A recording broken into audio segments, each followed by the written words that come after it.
All right, so you came to United States on a loan, assuming that's roughly $50,000. You worked extremely hard during your masters and you spent days and nights to get that full-time job.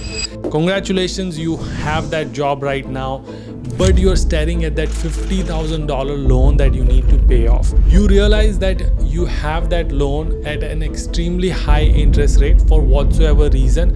Perhaps it was sold to you as a variable interest rate, and right now the interest rate is fluctuating, which applies to your loan as well.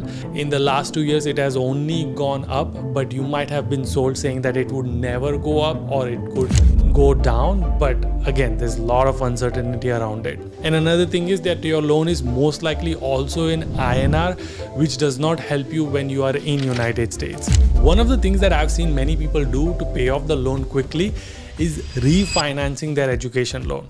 Yes, that's possible, but what the heck does that even mean? That was my reaction when I first encountered this like few years ago. And then I was like, why don't I make a video and help people to understand the concept of refinancing their education loan? You could obviously refinance their car loan and home loan and bike loan, but you could also refinance your education loan, and that is why I made this video. So before we go down, let's quickly talk about what refinance actually is and how could that be beneficial. Number one, refinancing a student loan really means taking out a new loan to pay off your current loan. Does that make sense? You take a new loan and pay off your current one.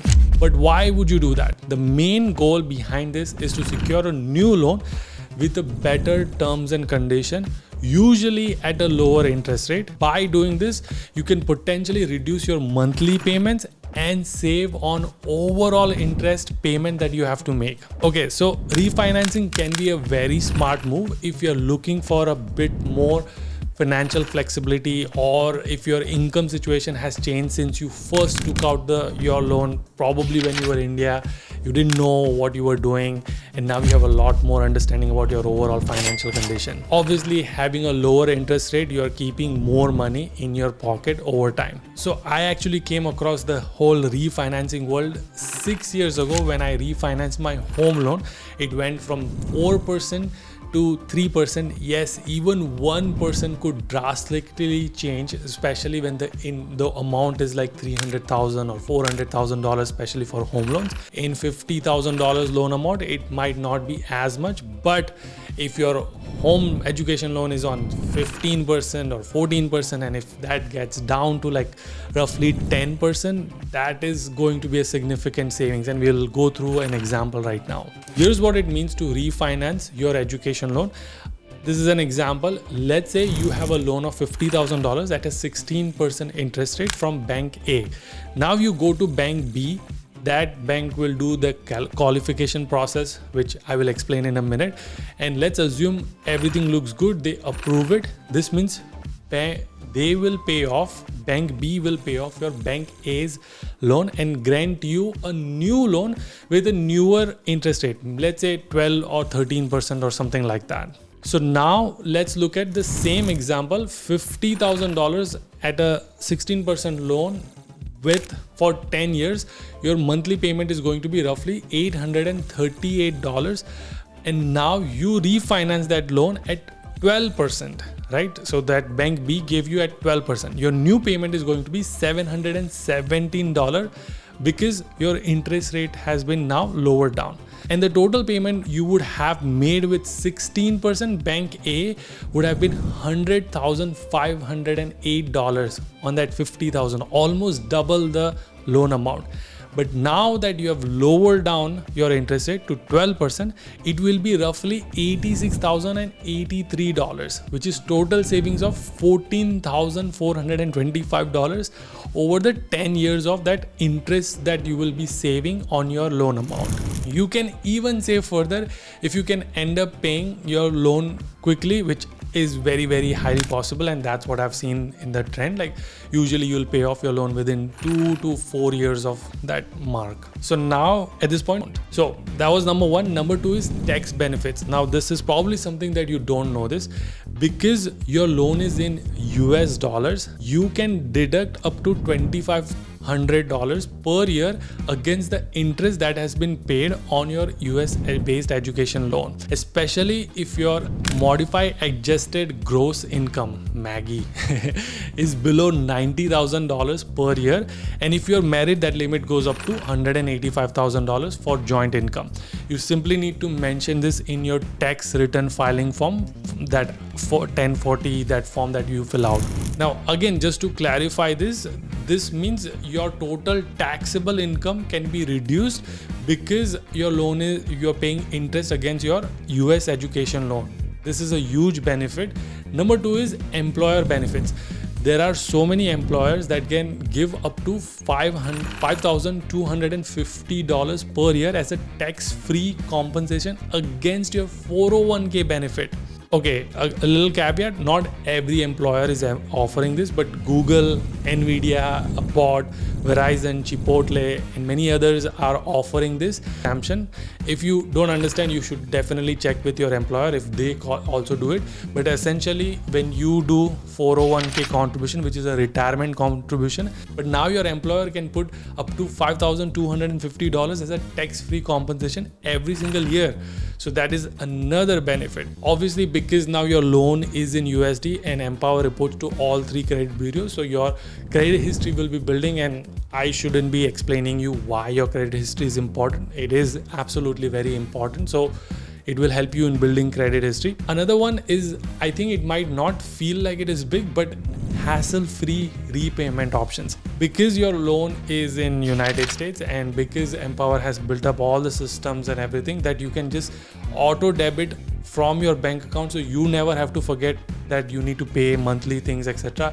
You don't have to transfer money to your Indian bank account and then pay your whatever bank loans that you have taken.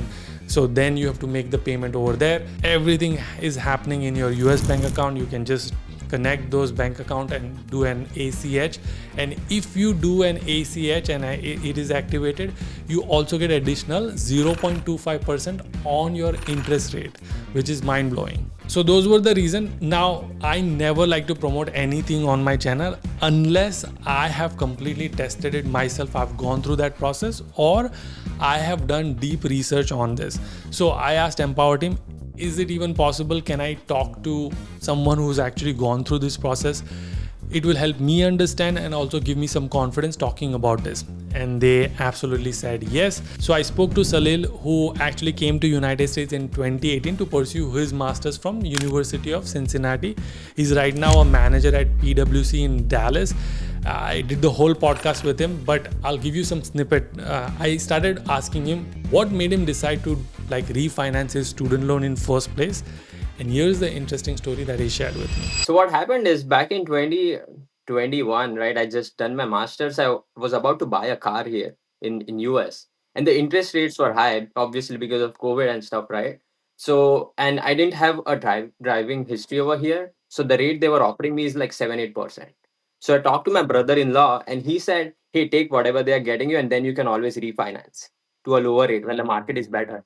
So I thought about it, like if it's applicable for your car loans, why wouldn't it be applicable for your student loans? So I started hunting, like, are there any options? I found out like a list of 10, 20 different vendors, and I wrote a template message, just sent it to all of them. And I literally got the same response from everybody that, hey, we don't do international refinances. If you have your loan in USD, we'll do it.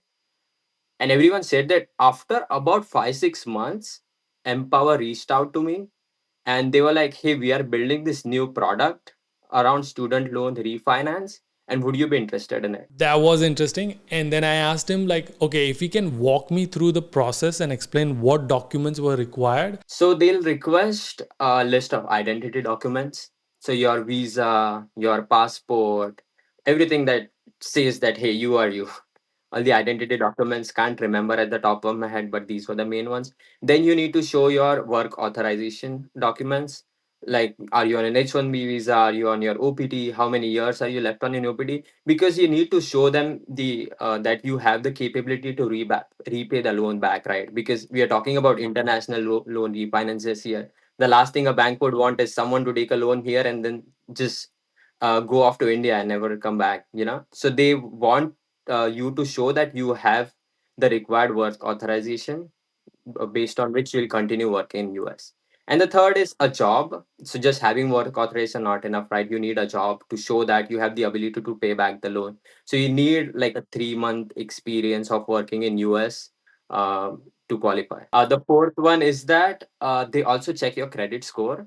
Your credit score needs to be about 700ish. There's not like a hard requirement. It depends on case by case basis. And they also check your credit score in India for your international refinances. So both your credit score should be good. Now there could be students who say that, hey, we have come to US and we haven't worked at all in India. We don't have a credit score. So there's an exception for them. So if you are a student, they don't check your credit score in India. So once you are done with everything, how long does it take typically for approval to come through from Empower?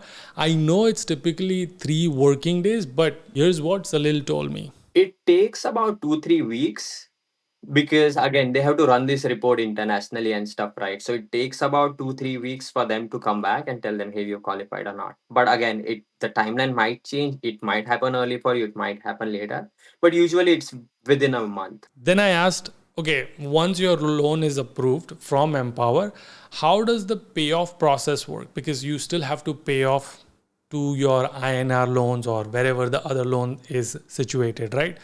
Do you get the check from Empower or do they handle directly? Here's exactly what he told me. So Empower partners with another bank and then they'll pay directly to your Indian loan provider. So you need to request, yeah, you need to request a foreclosure letter from your Indian loan provider. And it needs to have a date on it that, hey, this is valid for this date and your amount of loan is this.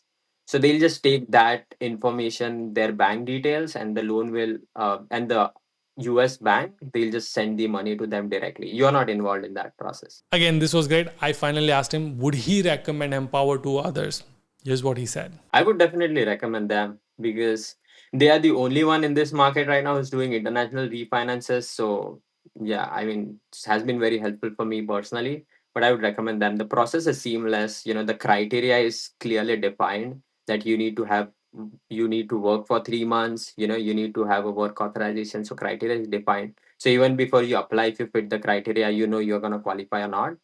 So yeah, I would recommend them. It again, if it fits you, you if you go through those 5 criterias that we just talked about, and if you see that you're gonna get benefits, then go for Empower. So again, I highly recommend to check out Empower as well. Link is in the description. If you have any further question, I'm happy to answer in the comments. Do another session on this as well, make another video as well. But again, check out. I will see you guys in the next one. Until then, keep smiling and keep hustling. You gotta hustle every single day.